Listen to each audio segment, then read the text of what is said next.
Rishi Kashyapa once blessed his wife, Diti, saying that a great warrior would be born from her womb, a being as strong and unbreakable as a thunderbolt. He would be called Vajranga, meaning as powerful as the Vajra. But Diti's heart carried deep sorrow and anger. She wanted revenge against Lord Indra, who had defeated and slain many of the Asuras, powerful beings in the past. When Vajranga grew up, Diti told him, "My son, avenge the defeat and humiliation of our kin. Defeat Indra and bring him before me alive." Vajranga obeyed his mother's command. In a fierce battle, he defeated Indra and captured him. When Indra was brought before Diti, she said, "O Indra, your defeat is a greater shame than death itself." With those words, she released him, for she believed that humiliation was a punishment worse than death. Later, Vajranga performed great penance to please Lord Brahma. Pleased by his devotion, Brahma created a divine woman named Varangi and gave her to Vajranga as his wife. Brahma also blessed them, saying, "A powerful son will be born to you, one who will remain in the wombs for 1,000 years." When the destined time arrived, the birth of their child shook the entire world.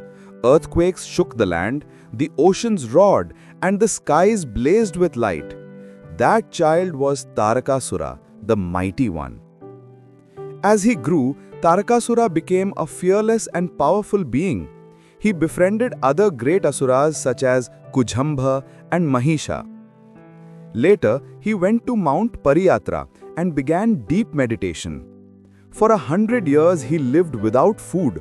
For another 100 years, he survived on dry leaves, and for many more years, he lived only on water. Pleased by his severe penance, Lord Brahma appeared before him and granted him a boon. "O Tarakasura, no one shall defeat you, except for the child who will be born as the son of Lord Shiva and Goddess Parvati, and who will end your life on the 7th day after his birth." Filled with pride, Tarakasura built a huge army of 10 crore skilled warriors. He gathered other mighty Asuras such as Mahisha, Kunjambha, Megha, Kalinemi, Nimi, Manthana, Jambhaka, and Shumbha to form a great alliance. Then he declared war on the Devas. Following the advice of their teacher Brihaspati, Indra first sent Vayu, the wind god, as a messenger to negotiate peace, but Tarakasura refused all offers. The 4 paths of diplomacy, Sama, peaceful persuasion, Dana, offering gifts, Bheda, creating division, and Danda, war, all failed. Indra appointed Yamraj as the commander of the celestial army. Yamraj rode upon his buffalo, while Indra mounted his grand chariot driven by his charioteer Malini. The army included Agni, fire, Vayu, wind, Varuna, water, Kubera, wealth, Chandra, moon, Aditya, Ashwini twins, the Marutas, and many others. But Tarakasura's power was overwhelming. The army of the Devas was defeated, scattered, and left in despair. The defeated Devas went to Lord Brahma and then to Lord Vishnu for help. Lord Vishnu said, "Tarakasura cannot be destroyed by anyone except the son born of Shiva and Parvati." However, Lord Shiva was at that time in deep meditation, and his divine consort goddess Sati had already left her body in Daksha's fire sacrifice. She had been reborn as Parvati, the daughter of the mighty king Himavan. The Devas approached Himavan and requested him to arrange the marriage of his daughter Parvati with Lord Shiva so that a divine child could be born to defeat Tarakasura. Young Parvati, only 8 years old, was taken by her father to Lord Shiva. She humbly requested, "O Lord, please allow me to worship you daily." Lord Shiva agreed, but said, "Do not bring Parvati here again." Parvati boldly replied, "My Lord, am I not worthy of worshipping you? My heart seeks only you." Impressed by her devotion and wisdom, Lord Shiva granted her permission to perform his worship. Parvati began intense penance to please Lord Shiva. During this time, the Devas sent Kamdeva, the god of love, to awaken Shiva from his deep meditation. Kamdeva shot his flower arrows at Shiva, but as soon as Shiva opened his third eye, flames burst forth and burned Kamdeva to ashes. Kamdeva's wife Rati fell into deep sorrow and performed severe penance to bring her husband back. Pleased with her devotion, Shiva revived Kamdeva, but only as Ananga, without a physical body. After this, Shiva once again returned to deep meditation, and Parvati continued her penance with complete faith. Pleased by Parvati's unbroken devotion, Shiva appeared before her in the form of a young brahmachari boy and granted her the boon she desired. Later, from the divine radiance of Shiva, a cosmic fire emerged on Mount Gandhamadana. It was a fire so powerful that it could burn the entire creation, the fire of dissolution, Pralaya Agni. The universe began to tremble. The Devas were terrified and prayed for help. To contain the fire, Agni Deva took the form of a humble ascetic and approached Shiva unseen. But when he entered Shiva's sacred space without permission, Shiva became angry. He lifted his trident to destroy Agni, but goddess Parvati calmed him. When Agni revealed his true identity and explained his purpose, Parvati became upset and cursed him, saying, "From now on, you shall be the devourer of all things." She also declared that all those involved in this act would face its consequences. Agni narrated everything to the Devas, who were astonished. Because of this divine radiance, even the Devas began to feel as if they carried a great heat within themselves, as if they were all pregnant with that fiery energy. Unable to bear the pain, they went to Lord Vishnu, who said, "Only Lord Shiva can resolve this." Following his advice, they went to Shiva, who told them, "Release this energy from your bodies." The Devas released the divine fire and it transformed into a radiant golden mountain. Then Lord Shiva instructed Agni, "Place this energy within the wombs of women during their sacred time." Obeying Shiva's command, Agni carried the divine fire to the banks of the holy Ganga during the early morning hours of the month of Kartika. At that time, the wives of rishis came to bathe in the river. Because of the cold, they approached the fire to warm themselves despite being warned by Arundhati not to go near it. As they came close, the divine energy entered their bodies through every pore of their skin. When their husbands, the rishis, learned what had happened, they became angry and cursed them. The wives of the rishis released that divine energy on the snowy peaks of the Himalayas. The Kritikas took that divine radiance and placed it in the sacred waters of the Ganga. From that divine light emerged a beautiful child with 6 faces, Shanmukha, also known as Kartikeya, Skanda, Gangeya, Shakha, Vishakha, Atibala and Mahabala. When the divine beings learnt that Lord Shanmukha, Kartikeya, had appeared on the banks of the sacred Ganga, they were filled with immense joy. At that moment, Goddess Parvati was unaware of her child's birth. Suddenly, a deep feeling of motherhood awakened within her. Her breasts began to flow with milk naturally. At that very moment, sage Narada appeared and joyfully informed Lord Shiva and Goddess Parvati.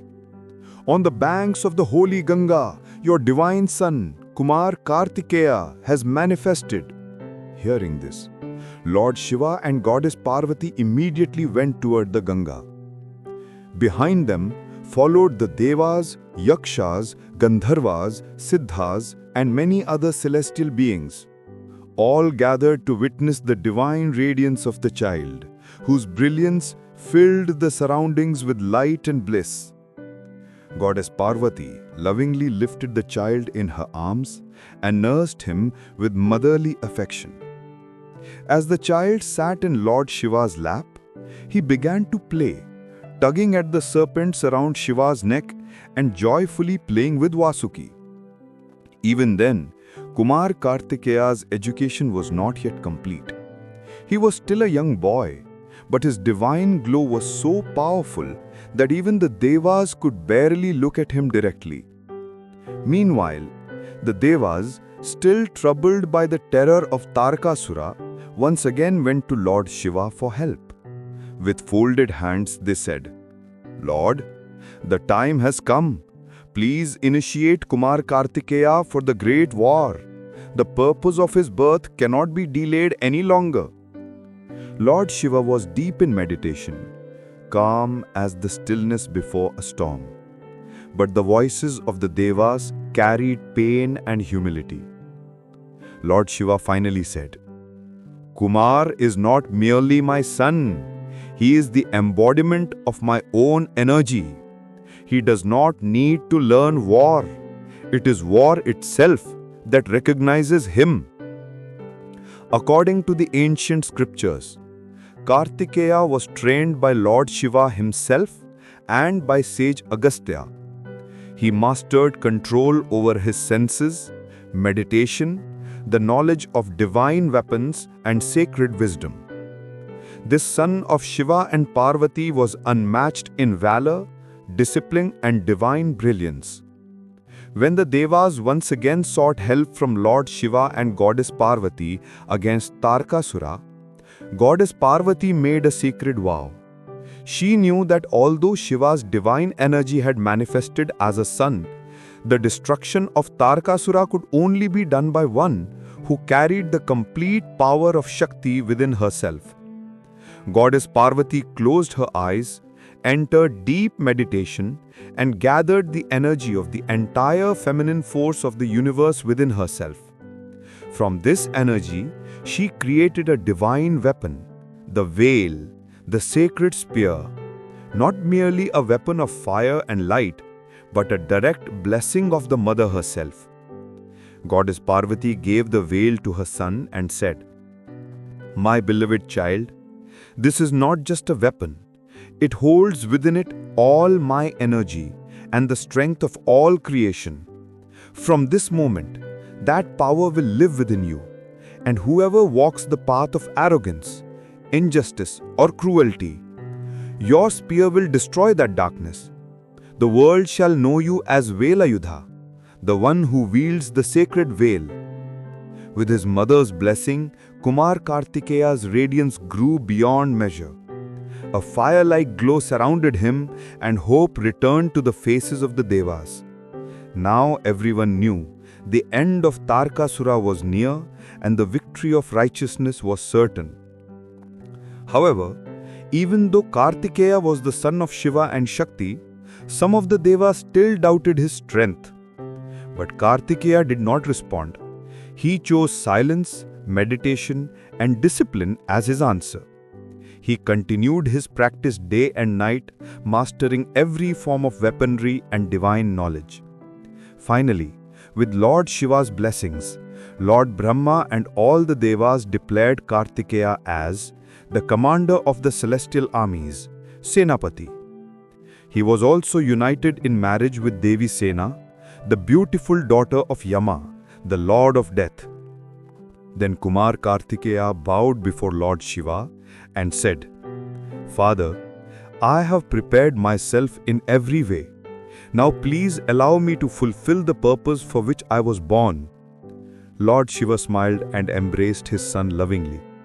He said, "My son Kartikeya, none in the three worlds can match your brilliance. My blessings are always with you." The heavens echoed with joyful chants. "Victory to Kartikeya, commander of the divine forces!" According to the Shiva Purana, before Kartikeya entered the battlefield, Lord Shiva sent forth his most fearsome form, Veerabhadra. Veerabhadra's presence alone shook the three worlds. His roar split the skies, and his steps made the earth tremble. He tore through the armies of the demons like a storm of fire. But when he faced Tarakasura himself, his weapons suddenly lost their power, as if the universe itself remembered Brahma's boon that no one could defeat Tarakasura except the child born of Shiva. Tarakasura laughed and said mockingly, "You Devas have forgotten the boon given to me by Brahma. Only the son of Shiva can end my life, and you bring a mere child against me?" His eyes burned with pride. He turned towards Indra and shouted, "Indra, you call yourself king of the Devas? You should be ashamed. With a roar, Tarakasura hurled his sword with immense force towards Indra. Terrified, Indra tried to flee, but in that very moment, Kumar Kartikeya raised his vela and like a flash of lightning, it flew across the sky, splitting Tarakasura's sword into pieces before it could reach Indra. The sight left the demon army stunned. Now before them stood the radiant son of Shiva, eyes filled with divine fire, voice echoing like thunder, heart burning with truth and purpose. Kartikeya declared, "You misused the boon given to you by Lord Brahma. Your arrogance has disturbed the balance of the world, but now your end is certain." Hearing these words, Tarakasura laughed, but when he looked into Kartikeya's eyes, he saw within them the calm of Shiva and the fire of destruction, and his soul trembled. Then began a fierce and cosmic battle, the pride of Tarakasura against the righteousness of Kartikeya. Kartikeya hurled his vela with unstoppable speed. Everything that came in its path turned to ashes. The vela pierced through Tarakasura, breaking his body into countless fragments. The great demon had fallen. The universe was once again free from darkness. Light and Dharma, that is righteousness, returned to the world. All the devas raised their voices in one great chant, "Victory to Commander Kartikeya!" And so, dear friends, this was the divine story of Lord Shiva's son Kumar Kartikeya, from his miraculous birth to the destruction of Tarakasura.